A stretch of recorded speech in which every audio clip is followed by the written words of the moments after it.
Today from the global lane, Biden authorizes Ukraine to attack Russia with U.S. weapons. Prelude to World War III. This is a disaster. It's a real danger. Can you imagine if Vladimir Putin authorized proxy forces to fire Russian-made missiles into the United States? What is Biden pushing us into? This is insane. 80 years after D-Day, an American Gen Zer travels to Normandy in memory of his heroic great-uncle. There's a level of responsibility you feel to carry on for what he died for. Anti-Israel protests created college campus mayhem. Students head to court demanding tuition refunds. Colleges and universities failed in their response to the protests on their campuses, and I think a viable complaint for breach of contract exists. And forget everything you learned as a child. The new documentary that contends you're living on a queer planet. Queerness has always existed. It's only in humans that we have such a stigma about it. And it's all right here on the global lane. As the verdict in President Trump's trial was announced, President Biden authorized Ukraine to use U.S. weapons for military strikes inside Russia. This decision was made as NATO foreign ministers met in Geneva, pledging to continue the struggle for as long as needed to help Ukraine defeat Russia. Is Europe heading for an escalation, perhaps even World War III? Well, joining us is Michael Waller, Senior Strategy Analyst at the Center for Security Policy, President of Georgetown Research, and author of Big Intel: How the CIA and FBI went from Cold War heroes to deep state villains. Okay, Michael, what do you make of Biden's decision? Is it good for Ukraine and the world or not? This is a disaster. It's a real danger. Can you imagine if Vladimir Putin authorized proxy forces to fire Russian-made missiles into the United States? What are the consequences? We would have to retaliate, right? What is Biden pushing us into? This is insane. I support Ukraine. I support Ukraine's right to fight, and I supported arming Ukraine, but I wanted a strategy. You can't fight a war without a strategy, and the Biden administration has no strategy. It's just like, send more money. What you just had just a minute ago, the administration, NATO will spend whatever it takes for as long as it takes. This is Vietnam nonsense. This is crazy. This is all protracted warfare that democracies never win. So we're looking at escalation, inevitably, as a result of this. What do you think is going to happen with this, Michael? Nothing good. Okay, so we've got foreign ministers meeting in Geneva, and they seem to suggest they're also ready to bring Ukraine into NATO. Would that happen before the end of the war? Could it be a point of negotiation with Russia to end the conflict? What are your thoughts? This is making it even worse because, first, there's been no national debate about expanding NATO to Ukraine, right? About putting our continental nation, our country, on as a nuclear target in defense of Ukraine. This is insanity. Well, look, the Ukrainians are saying we need to do this so we can make Russia pay a price here. Sure, that's fine. Let the Ukrainians do it. But this is not Ukraine's not America. Ukraine's not a military ally. We have no treaty commitments to Ukraine, and we have no national consensus on where to go from here. Do we want to make every single American a Russian nuclear target more than we already are? Because that's what bringing Ukraine into NATO means. It means defending our allies using our nuclear umbrella. Well, is the plan here to bring them in at the end of the war or before the end of the war? I don't think there's a plan. This is all a tail wagging the dog ever since before the Ukrainian invasion. Remember, Biden had no plan to deter Russia from invading. He just wanted to cut and run. Right, just like he did in Afghanistan. He wanted to pull out the American embassy. He tried to get Zelensky's government to flee his capital and turn Kiev into a free fire zone because the United States, the CIA of all places, came up with the information that Russia would conquer Kiev in 3 or 4 days. And Zelensky fooled everybody by saying, I don't need a plane ticket out of here. I'm going to stay and fight. And God bless him. He's put up a great fight. But Ukraine is not the United States. And Ukraine is not part of our vital strategic interests, like, say, the Mexican border is. There's nothing in this for us at all. It's a terrible danger. How did this get to this point? I know a lot of CIA analysts, and they've been wrong for years. They didn't predict the end of the Soviet Union. They didn't predict the Soviet collapse. A lot of friends of CBN did. I remember Pat Robertson did. I remember a lot of people on CBN years ago were predicting what the CIA did not predict. So they've been wrong time and time and time again on big, huge issues. So I wouldn't trust their analysis. Not to mention weapons of mass destruction in Iraq, right? Absolutely. You know, the rise of communist China, the rise of jihadist movements, they were wrong on all of these things. How is it that they get it so wrong, Michael? A lot of it's groupthink. A lot of the analysts are decent people, but they're not courageous thinkers. Bureaucracies don't reward independent thinking. You know, the weather reports are far more accurate than any CIA analysis. Okay, so what will need to happen to end this war? Because no one's talking peace right now. No one's talking peace, and the only one who's talking victory is Putin. You don't see NATO talking victory. In fact, the Pentagon has taken the word victory out of its 400-page dictionary of military terms. So if we don't have an idea of what victory is, and at what point is it in our interest to proceed, and at what one point is it against our interests to proceed, then we have no plan. Now, you think Putin doesn't know this? So why shouldn't he just go ahead and proceed as he wishes? Because he knows. I mean, look at the people running the White House now. Tell us then, what difference would a Trump presidency mean? A Russia victory? More Russian aggression in Europe? What would it mean? Well, you could come to terms, and I think somehow, and it's not going to be pleasant. You know, few wars end on terms that we completely like unless we have unconditional victory. And we had that unconditional victory in World War I, and that brought us World War II. So we have to figure out how to determine, you know, what our interests are first, and then proceed from that. But we don't have those interests. We just have a bunch of rainbow socialists in NATO telling us how we should be running our own sovereign affairs toward Ukraine. Okay, Michael Waller, author of the book Big Intel, How the CIA and FBI Went from Cold War Heroes to Deep State Villains. Thanks for sharing your insights, Michael. We appreciate you. Good to be with you, Gary. 80 years have now passed since Allied troops stormed the beaches of Normandy. They risked their lives to liberate Europe and the world from the fascist grip of Nazi Germany. Chuck Holden brings us more from Colesville Cemetery in Pointe-du-Hoc, France. On June 6, 1944, the course of world history changed as Allied forces launched a massive invasion on the beaches of Normandy.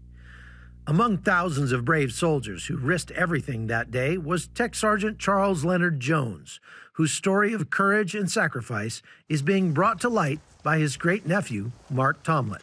My grandma remembers when he was right before he left for war. She was about 4 years old, and he would play catch with her and roll the ball back and forth. And she has a vivid memory of him smiling and laughing before he left. And that was the last time she ever saw him. Tech Sergeant Jones survived the initial assault on D-Day only to be killed in action on July 4th. Tomlett is the first of his family to visit Jones' grave, making this a deeply personal journey to honor his great-uncle's sacrifice. He made it almost a month after landing here on D-Day. His father found out what had happened one day when they came with the flags and he saw them outside. He just knew that his son was dead. This June, another force will arrive on these shores, as more than 10,000 are expected to commemorate 80 years since the invasion. Many will visit Pointe-du-Hoc, a symbol of the spirit and sacrifices made to defend freedom. If the invasion was going to be a success on June 6, 1944, the 2nd and 5th Ranger Battalions had to take these cliffs here at Pointe-du-Hoc. It fell to them because they're the premier light infantry unit in the U.S. military. They were going to have to fire ropes up these 150-foot cliffs, climb up hand over hand, under fire, and take these coastal defense batteries. To say that it's sobering to walk among the graves of these more than 9,000 Americans who gave their lives back in 1944 here at Normandy Beach is the height of understatement. But it makes me think not just of the lives and the futures that these people gave up, but the fact that they gave them not just to liberate America, but to bring the ideal of America to another continent. And it makes me wonder how many Americans today would be willing to make such a sacrifice again. There's a level of responsibility you feel to carry on for what he died for. As the number of living D-Day veterans dwindles, thousands gather to commemorate this pivotal moment in history and reflect on the challenges the world faces today. Stories of veterans like Tech Sergeant Jones serve as an important reminder of the high cost of freedom and the unwavering spirit of those who fought to defend it. From the hallowed grounds of Normandy, France, I'm Chuck Holton for CBN News. In 1984, on the 40th anniversary of D-Day, Ronald Reagan became the first U.S. president to travel to Colesville Cemetery to attend ceremonies and pay tribute to the fallen and the veterans who fought there. Last November, for Veterans Day, I talked with the 40th president's son, Michael, who shared about his dad and those who served during the Second World War. Michael, your dad was a World War II veteran, so was mine. So what set them apart from today's veterans? Anything? How were they any different? I don't think they were different at all. I mean, they saved the world. It's just, you talk about my dad being a veteran. I mean, this is a man who wanted to be in the Army so badly that he went out and he memorized all the eye charts because he was legally blind without his glasses. And so when he went in for his eye exam to join the Army, he had it memorized, and they would say, read line 3, and he'd just say whatever line 3 was. And that's how he got in the Army. Ended up retiring as a captain in the Army. Came out of nowhere and, ended up becoming president of the United States of America. But he honored those veterans from his era, especially at Normandy, France, back in 1984, when he was the first president to, in fact, speak at Normandy, France on D-Day. And every president has spoken on D-Day at Normandy, France. We often talk about the negatives, Michael, but a lot of good things are happening as well. And I'm sure you've seen many positives from veterans that you've met. Tell us about some of them. Well, I mean, the veterans, when I've been to Normandy, France on D-Day, and I've been there a couple of times, to be able to talk to these people who never patted themselves on the back. They always pointed at someone else and always gave credit to others. And it went so far when they did that, to be able to sit there, have them talk about others who were in the same boat as they were. The young man who jumped out of a plane on D-Day morning, who at 97 years old jumped out of a plane on D-Day a few years ago, tandem with another jumper. And they asked him when he got to the ground, how was that? He said, a lot better than last time. They were shooting at me. So, they have a great sense of humor. Many of them, they don't talk much about it, but you know what they went through just going there. What's the best thing, Michael, we can do for our veterans? Honor them every day. When you see one, say thank you. Usually they wear caps, so you kind of know who it is, and what have you. Thank them. But here's another way to thank those veterans of yesterday and the ones now who are retiring or moving from one position to another position. If you're flying on a plane and you're in first class or business, you got a good seat, you see them come on in uniform, you know what you do? You get up, give them your seat, and sit wherever their seat was. Exchange seats with them and say thank you. You will not believe the applause you will get from everybody on the plane. It's a great way to easily honor a vet or someone who's serving today in the military and say thank you. Or maybe paying their dinner when you see them at a restaurant. Pay it forward. Okay. Another way to do it. Michael Reagan, we appreciate you. You're president of the Reagan Legacy Foundation. God bless you. Thank you. ReaganLegacyFoundation.org. Joe Biden is forgiving students of their federal loans. So how about tuition refunds because of canceled commencement ceremonies and classes on U.S. college campuses? Well, Senator Marco Rubio contends in a letter sent to Columbia University that the recent anti-Israel protests and campus occupations disrupted education, and college administrators did little, if anything, to stop them. Well, here with more is Campus Reform Higher Education Fellow, attorney Ken Tashi.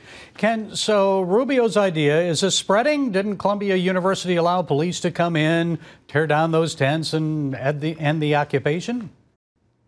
Yeah, I think Senator Rubio is taking the position, as I think many are around the country, that colleges and universities failed in their response to the protests on their campuses, which materially interfered with the educational opportunities and experiences of the vast majority of their students. And the loss of those educational experiences and opportunities should be compensated. And it's a worthy argument to make, and I appreciate Senator Rubio taking the lead on demanding such from Columbia, and hopefully that spreads to other institutions. Well, how likely then would Columbia or any other university be to give tuition refunds, or at least partial ones, because it seems these claims may end up in court? Well, they are likely going to end up in court. And, let's just take the basic breach of contract scenario. If you're an individual selling a product and you represent how it works, why it works, where it works, how it's going to benefit you as a consumer if you buy it, and you rely on those representations and you get that product home and it doesn't perform in the manner in which was represented, you've got a legitimate complaint for a breach of contract. And the same would hold true in higher education. Higher ed, Columbia included, makes all kinds of representations about the educational experience students will have if they come to the institution. All you have to do is look at their student handbook, their course catalogs, their very well-crafted marketing materials, their websites, all of which present representations that parents and potential students rely on. And if you fail to fulfill those representations, as it was the case with Columbia and other institutions, where they failed to provide educational experiences and opportunities like free access to world-class facilities, the ability to maintain a safe and secure campus environment, access to in-class instruction, commencement experiences, then you indeed are failing to provide what you've represented you will, and I think a viable complaint for breach of contract exists. Well, I think definitely for Jewish students, I mean, many were prevented from actually getting through and attending classes. They were blocked from that. And so is this a serious movement, or is it just limited to Columbia? Only Columbia, I guess Columbia's Bernard College and USC canceled commencement. Well, I mean, I think it's a serious movement that should be considered across the board. And let me might add on Jewish students. I mean, they would not only have where their educational experiences and opportunities were denied, a breach of contract complaint, but where they were denied access to campus, where they were denied entrance into buildings, where they were denied other benefits on the campus, or where they were subjected to threats or intimidation or harassment. They've got a number of other legal rationales to pursue there, among them discrimination and violation of state and federal civil rights. So I would hope and encourage those students to pursue those actions. But just across the board on the loss of educational opportunities, I think it's important that parents and students really critically evaluate the way institutions responded to these protests and to consider potentially taking their educational dollars elsewhere. I think Congress needs to continue to put pressure on these institutions to consider reimbursement at a minimum, but ultimately also to reevaluate their own policies and to demonstrate how they're going to handle these kind of protests differently down the road. And if they fail to do so, there should be a risk of losing federal funding. And last, the boards of trustees, they are ultimately the gatekeeper at these institutions over the leadership decisions of their institutions. And if they have a president who, through some type of weak, timid, anemic response, left their campus open in the control of these protesters for extended periods of time, then I think boards of trustees really need to take the appropriate steps to replace those individual presidents.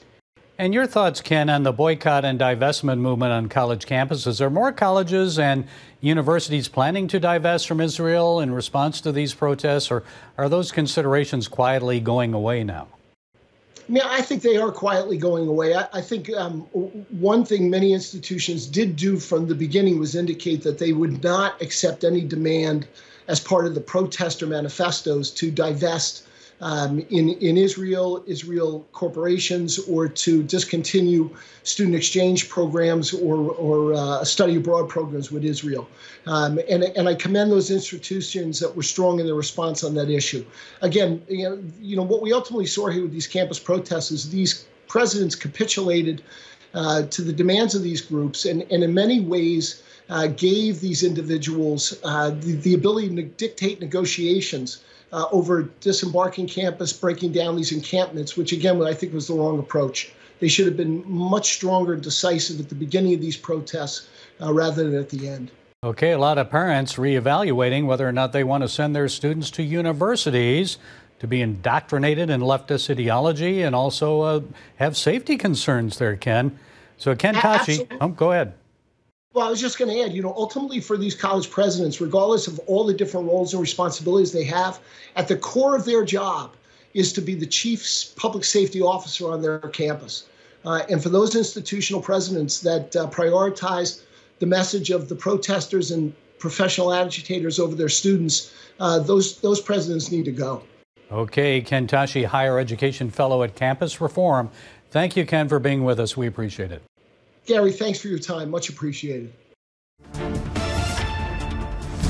Just in time for the 80th anniversary of D-Day and June Pride Month comes Queer Planet, the latest gender-bending indoctrination attempt by NBC.